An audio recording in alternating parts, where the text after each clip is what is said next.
안녕하십니까, S모티브 최 작가입니다. 여러분, 르노에서 또 다른 사고를 하나 친 것 같습니다. 바로 며칠 전에 대한민국 르노코리아에서 공개를 했고요. 업소별로 영업사원분들은 아마 많이 모르시지 않을까 생각이 됩니다. 소식 전파 과정이 단조롭긴 합니다. 카더라 뉴스가 아닌 거의 80% 이상 확정된 소식을 전해드리려고 오늘 방송을 시작을 해봤습니다. 자, 지금 보시는 영상은 본사죠, 르노코리아에서 제공된 혁신적인 앞으로 미래 비전을 내세우는 홍보 영상이 되겠습니다. 르노코리아에서 이번에 7인승 카니발 대항마로 정말 가격 충격적입니다. 2천만원대 미니밴을 출시했습니다. 이미 차는 나왔지만 국내 수입 여부를 상당히 고민을 좀 많이 했죠. 잘못 수입하게 되면은 정말 폭망하게 되는 것도 사실이니까요. 어쨌든 가격도 저렴하고 전기차랑 내연기관의 기반이 되겠고, 국내에서 이 차량이 등장을 하면은 호불호가 좀 갈리지 않을까 생각이 됩니다. 일단 르노차의 디자인은 좋아하시는 분이 있고 싫어하시는 분들이 좀 명확하기도 합니다. 하지만 가격이 너무 착합니다. 2천만원대입니다.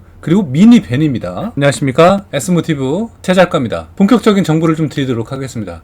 솔직히 차량이 이쁘지는 않습니다. 그리고 이전 모델은 출시가 돼서 전 세계를 다니고 있고요. 저도 한번 생각을 해봤습니다. 대한민국 그리고 전 세계적으로 훌륭한 현기의 기아차 중에서 카니발이 있습니다. 카니발 리무진도 방송 많이 하고 있지만 그 친구를 대항할 만한 대항마가 없었습니다. 하지만 가격적으로 그리고 실용적으로 쓸만하다면 이 차가 우리나라 들어온다면 정말 좋을 거라는 상상을 해봤죠. 그래서 만나본 차량이 오늘 주인공이 바로 이 차량이 되겠습니다. 국내 출시가 확정이 됐고요. 2천만원대입니다. 정말 가성비로 똘똘 뭉쳐서 출시가 될 계획이고요. 미니밴이고 르노의 그랜드 칸쿠가 되겠습니다. 칸쿤이 아니에요. 멕시코 칸쿤이 아니라 발음이 쿠가 되네. 칸쿠가 되겠습니다. 이 칸쿠는요 7인승입니다. 그리고 시트가 1열 시트를 제한 나머지 시트는 탈부착이 가능합니다. 소비자께서 직접 말이죠. 그래서 밴 형태, 화물도 돼요. 물론 세금은 승용세금 되겠죠. 방송 나가는 현재 6월 기준, 아니죠, 5월 기준으로 말씀을 드리면 자동차 국내 판매율 내수시장 1위가 현대자동차입니다. 그 다음이 기아자동차고, 그 다음이 KGM, KG모빌리티가 되겠습니다. 그 뒤를 바짝 더 따라오고 있는 업체들이 이제 쉐보레랑 르노코리아가 되겠습니다. 한동안 르노코리아가 죽어가고 많이 힘들었습니다. 그러나 다양한 하이브리드 차량을 영입을 해서 판매를 시작을 해서 정말 놀랍게 지금 치고 올라오고 있습니다. 큰일 났네요. KGM 큰일 났습니다. 현대기아. 한국의 또 다른 색상과 또 다른 이미지 한번 보시면은 다소 포지션이 애매하고 이쁘진 않습니다. 그러나 실용적으로 가격적인 면에서 한번 본다면은 저도 사고 싶을 정도로 괜찮은 차량 맞습니다. 전면 모습인데 어때요? 약간 이질감은 있어요. 뭔가 몸은 큰데 얼굴은 좀 작은 느낌. 그러나 실용성은 최고, 유럽차다운 그런 면모를 보여주고 있는 건 사실입니다. 아마 국내에 들어올 때쯤에는 새롭게 바뀐 기존 태풍의 눈 엠블럼에서 본사가 사용 중인 로장주로 바꿔서 들어오지 않을까 보여집니다. 당연한 이치겠죠. 사실 우리가 알고 있던 르노 삼성차, 이제 르노 코리아로 바뀌었습니다. 이 르노 브랜드는 사실 엄청난 위기에 처해 있었습니다. 2022년도에는 52,621대 이 정도를 판매를 했지만 2023년도에는 58.1%나 감소가 돼서 2,248대를 판매를 했다고 합니다. 이 기록은 등록 기준으로 보여지는 것이고요. 중고차 거래를 하면 사실 더 되는 건 맞습니다. 그렇게 따지면 모든 브랜드가 다 올라가는 건 사실인데 신차 기준의 어떤 범위를 봤을 때 상당한 감소가 있었다고 보시는 게 맞습니다. 하지만 올 초반부터 신모델을 많이 공개를 하고 하다 보니까 지금 높은 급상승세를 보여주고 있고, 쉐보레보다 조금 더 많은 판매율을 올리고 있습니다. KG모빌리티를 이기기 위해서는 좀 더 노력을 해야 되지 않을까 생각이 되고,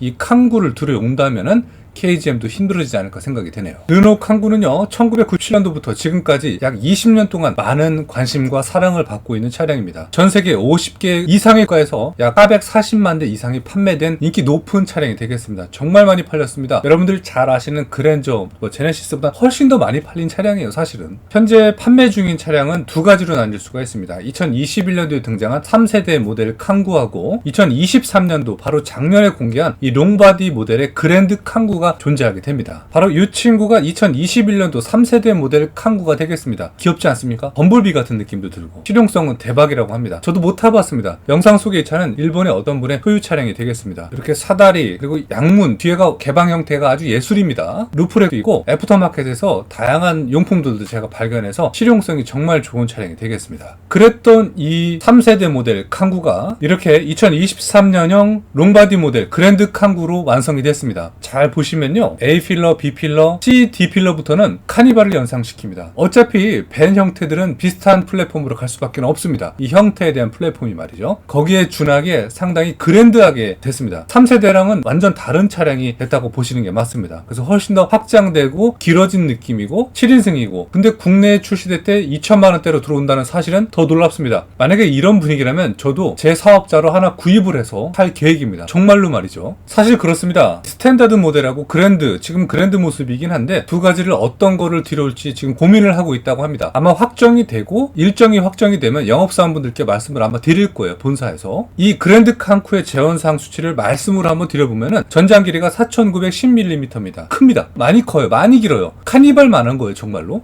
보통 4600에서 4700 구성된 거를 막 확장을 시켜놓아서 벤이라고 얘기하는데 이 친구는 아예 큽니다. 전폭은 1829mm, 전고 높이는 1801mm입니다. 적당합니다. 지하주차량 쑥쑥 들어갑니다. 휠 베이스는 3100mm가 되겠습니다. 그리고 7인승으로 출시가 됐고요. 사실 카니발 7인승 모델하고 비교를 해보면 이 전장 길이가 245mm 그리고 전폭은 160mm 정도가 조금 짧습니다. 근데 이 정도는 이해해줄만 합니다. 가격이 착하거든요. 카니발은 탈만하면 5,000, 6,000 그냥 넘습니다. 전고는 26mm가 조금 더 높아요. 오히려. 그리고 휠 베이스는 10mm가 조금 더 넓기도 하고요. 그러니까 확장성이 있습니다. 안정성 동안 생각을 했다는 거죠. 그냥 공허한 크기, 광활한 크기를 갖고 있는 게 아니라 알찬 크기를 갖고 있다는 정보를 확보를 했습니다. 그러니까 정의를 내려서 좀 이해하기 쉽게 말씀을 드리면 칸구는요, 카니발하고 팰리세이드의 중간 크기라고 봐주시는 게 딱 맞습니다. 카니발하고 팰리세이드 정말 크거든요. 카니발 더 크고요. 근데 중간 크기 딱 좋네요. 딱 좋습니다. 파워트레인의 경우는 경제성을 많이 고려한 차량이라고 합니다. 1300cc 가솔린 터보 엔진의 경우는 최고 출력이 128마력, 최대 토크는 240Nm, 그리고 6단 수동 또는 7단 듀얼 클러치 자동 변속기랑 맞물려서 출시가 된다고 합니다. 이 정도 재원상이면 쏘쏘 무난할 것 같은 느낌이 듭니다. 1500cc 디젤 엔진이 존재를 합니다. 최고 출력은 95마력과 최대 토크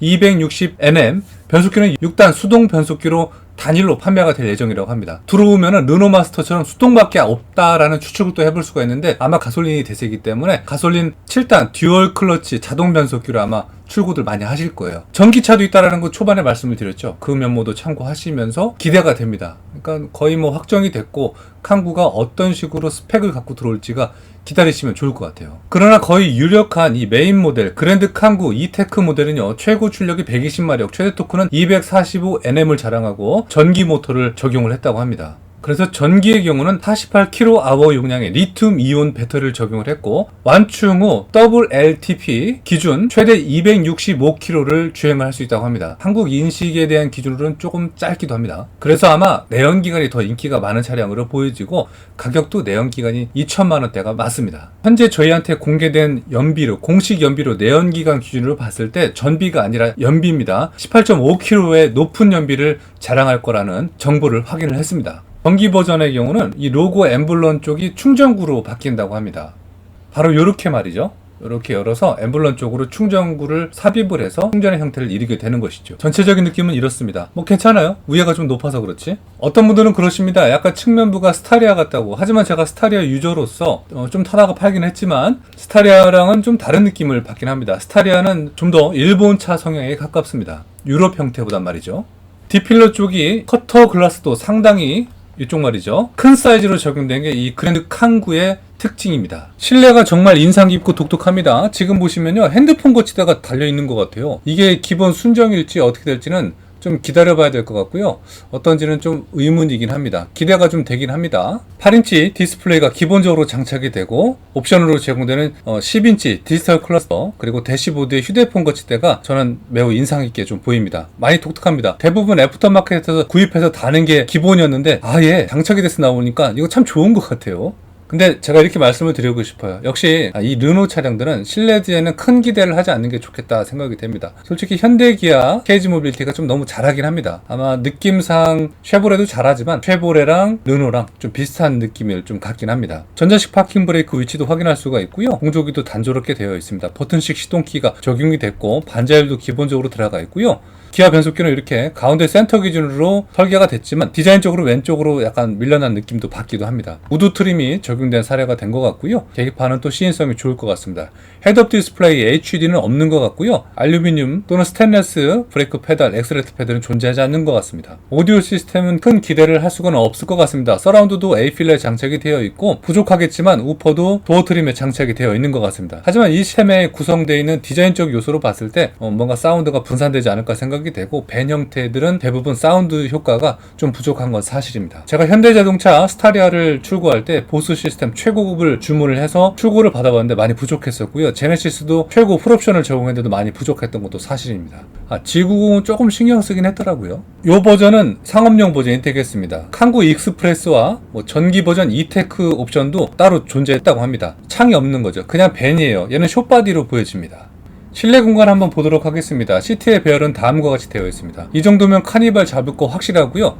정말 광활하지 않습니까? 여기 보시면 빨간색 버튼들이 있는데 이게 바로 탈부착이 가능하게 용이하게끔 해준 겁니다. 그리고 3열의 탑승객들의 기존 시트 포지션 높이도 1, 2, 3열 다 동일합니다. 그리고 수납 공간도 훌륭하고요. 시크릿 커버도 장착이 되고 맨 뒤에도 뭔가 걸 수 있게끔 또 고리도 준비가 되어 있더라고요. 스피커 또한 존재를 하고요. 상부의 조명도 존재를 하게 됩니다. 만약에 시트를 탈거라면 이렇게 광활한 공간을 또 보여줍니다. 이 정도면 대박입니다. 탈착해서 대형 짐 싣고 냉장고 싣고 이동하고 저는 사업자 경우는 하겠지만 작품들 싣고 뭔가 물건도 싣고 이동할 때 상당히 도움되지 않을까 또 보여집니다. 너무너무 마음에 들어요. 실내 공간이 3열만 남겨놓고 2열만 탈거하게 되면 또 이런 느낌이 또 보여지네요. 하나 놔뒀으면 또 이렇게 되고 이건 대박입니다. 여러분 정말 다 탈거한 모습이고요. 기본 트렁크 공간은 500리터라고 합니다. 하지만 2열 폴딩 되고 2열 폴딩 했을 때는 최대 3750리터를 볼 수 있다고 합니다. 그러니까 다 되면 더 커지긴 되겠죠. 이 정도면 거의 화물이에요. 활용도의 다양성은 매우 효율적인 것 같습니다. 렌트카로서도 많이 인기가 얻을 것 같고요. 이렇게 시트의 활용에 대한 범위를 그래픽으로 또 보실 수가 있습니다. 자전거도 가운데 수로 공간을 또 만들 수가 있는 거죠. 시트만 탈거를 해버리면 엉덩이 깔끔합니다. 후측면도 깔끔하고요.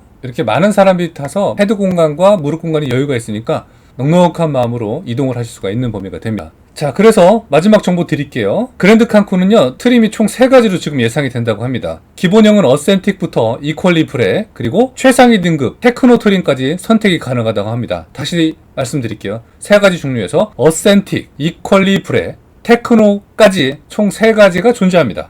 공개되고 사전 예약까지 기간은 올해 말로 예상하시면 되겠습니다. 빠르면 11월, 늦으면 12월쯤에 공개를 하니까 그때 딱 좋을 것 같아요. 공식적으로 여러분들한테 판매돼서 인도되는 시점은 바로 한두 달 뒤인 내년 초가 되겠습니다. 현재 상업용 내연기관이 2천만원대 초중반으로 예상을 합니다. 그러나 현재 조율 중이고 국내 관세 이런 거를 최대 똘똘하게 잘 현명하게 계산을 해서 EV 버전 같은 경우는 4천만원대 중반, 내연기관은 3천만원대 중반이긴 하지만 얘를 2천만원까지 내려보겠다는 각오를 또한 들어봤습니다. 하지만 어디까지나 지금 미팅과 설계 중이긴 하니까 조금만 기다려주시면 여러분들의 가장 놀라운 가격대로 출시가 될 수 있다라는 상당히 고무적인 이야기도 들었습니다. 전고가 1893이 넘고 이 정도면은 웬만한 대한민국 평균키들은 일어서서 왔다 갔다 할 수 있을 정도로 정말 큰 사이즈의 차량이 되겠습니다. 너무너무 기대가 되고요. 저도 정말 사고 싶어요. 배기량도 좋아서 세구도 많이 안 나오리라 보고 화물도 있으니까 여러분들 기대해 주시고 제가 추가 정보가 들어오면 또 방송하도록 하겠습니다. 우리 소비자분들의 정말 가성비 좋은 차량 구입을 성공할 때까지 좋은 정보 계속 제공하도록 하겠습니다. 구독과 좋아요, 알림 설정 잊지 마시고요. 계속해서 방송 열심히 하겠습니다. 다음 시간에 또 뵐게요. 감사합니다.